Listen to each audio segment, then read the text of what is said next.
Morning guys, for today's video is andito tayo ngayon sa Imos dun sa ginawa nating CR at saka lababo, no. Tapos kasama na rin yung pintura. So ngayong araw na to guys ay finish na yung ating project. At kinabit na rin natin yung mga lagayan ng kortina, lagayan ng tuwalya, lagayan ng sabon at salamin dito sa CR pati lababo. Ayan, okay, alright. So ito naman yung CR nya, naikabit na rin yung ceiling fan, exhaust fan, sorry. Ayan. Ayan. So i-check natin yung tubig kung medyo malakas, kasi gagawin pa natin yung gate valve at may tagas guys. Tara.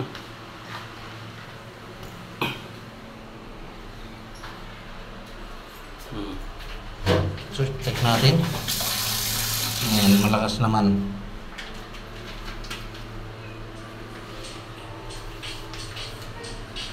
So ito na lang guys ang kakabit natin.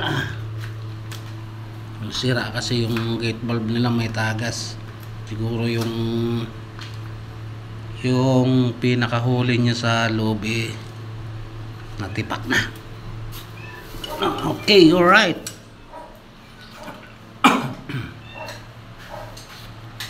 Linisting lang guys, puti ang kesame, tapos light color din yung tiles. Ang tiles niya guys simula sa flooring hanggang kesame. Magandang tingnan, malinis.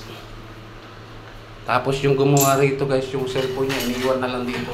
Bahala na raw, buti. Okay. Sa mga gusto magpagawa ng CR, magpa-renovate ng lababo, magpa-pintura, available lang yung grupo ni Gerald guys. Sunday lang ang gawa.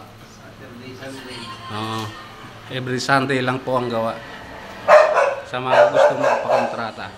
Okay, alright.